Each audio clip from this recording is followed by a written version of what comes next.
కొట్లాడకుండా, వర్గాల మధ్య పోరు లేకుండా, ప్రాంతీయ విభేదాలు లేకుండా ఆంధ్రప్రదేశ్ సుభిక్షంగా ఉండాలని తపన పడేవాడిని నేను. అలాంటి నేను కొన్ని నిర్ణయాలు తీసుకుంటాం.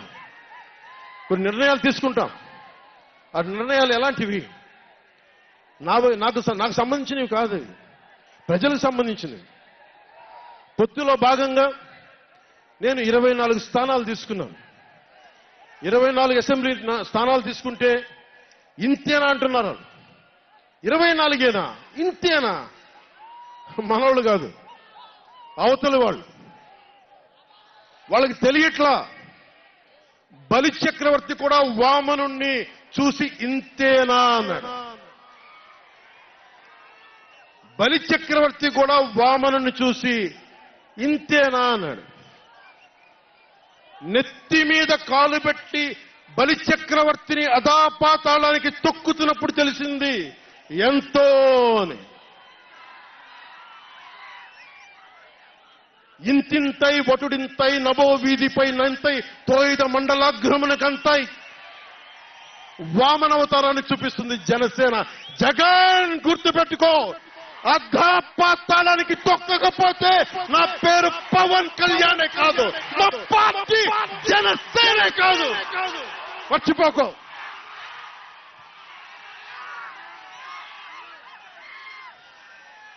రేపు ఎన్నికలైనప్పుడు వైసీపీ వాళ్ళకి తెలుస్తోంది మనం ఎంతో. నెత్తి మీద కాలేసి తొక్కుతాం కదా, అప్పుడు అర్థమవుతుంది మేమేంటో. జగన్ జనసేన ఒక్క సీటు గెలిస్తేనే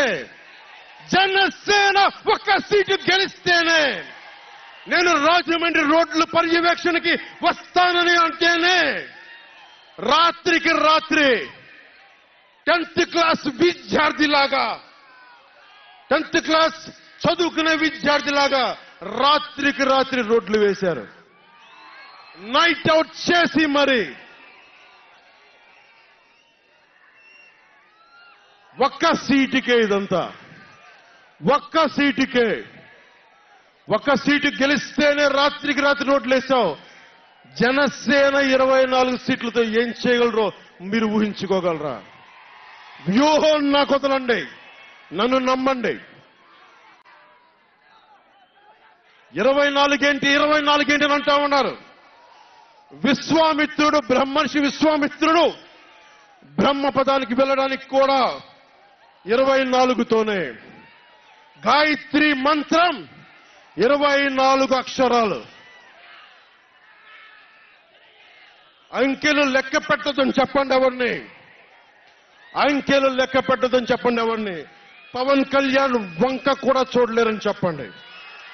జనసేన మీద కన్నెత్తి కూడా చూడలేరని చెప్పండి.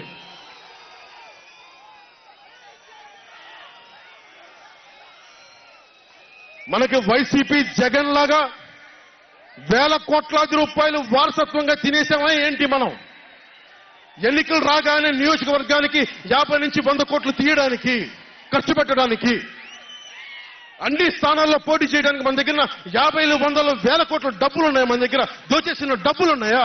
లేదంటే 4 దశాబ్దాల సుదీర్ఘమైన అనుభవం ఉన్న ఒక వ్యవస్థలు ఉన్నాయా మన దగ్గర? తెలుగుదేశం పార్టీ నాయకుల్లాగా ఏమున్నాయి మన దగ్గర? వెతుక్కున్నాం, ఇటుక పెంచుకున్నాం.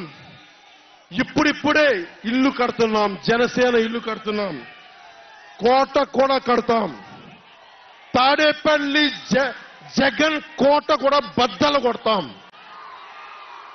సామాన్యుడు రాజకీయం చేస్తే భరించలేని ఆధిపత్యపు ధోరణి, సామాన్యులు రాజకీయం చేస్తే తట్టుకోలేరు. అధికారం వాళ్ళ ఫ్యాక్షన్ కోటల్లోనే ఉండాలి.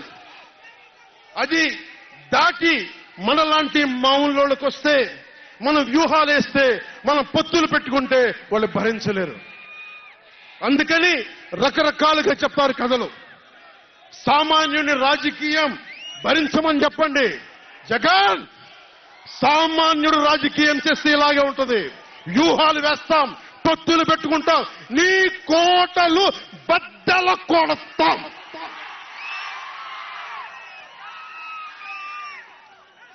అలాగే నాకు గాని జనసేన పార్టీకి గాని సలహాలు సూచనలు అవసరం లేదు.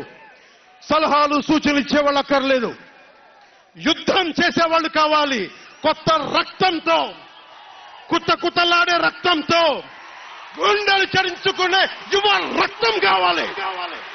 దాష్టీకాన్ని నిలబడే యువకులు కావాలి. కత్తులు పట్టుకునే వీర మహిళలు కావాలి.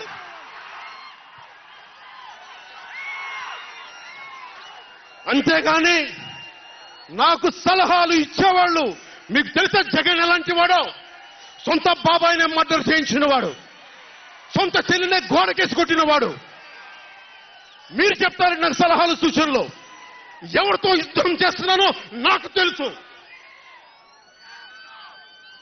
జగన్ లాంటి దాష్టీకుడు, దుర్మార్గుడు యుద్ధం చేస్తేనే తగ్గుతాడు. యుద్ధంతో కూలగొడితేనే కింద కూర్చుంటాడు. మర్చిపోకుండా సలహాలు సూచనలు ఇచ్చే వాళ్ళకి. అలాగే మనకు కూడా పోల్ మేనేజ్మెంట్ తెలుసా? ఆర్గనైజేషన్ బలం ఉందా? సంస్థాగతంగా పాతికిపోయిన తెలుగుదేశం పార్టీలతోటి మనం పోటీ పడగలమా? 800 నుంచి 1000 మంది బూత్ కార్యకర్తలు ఉన్నారా మనకి ప్రతి నియోజకవర్గంలో?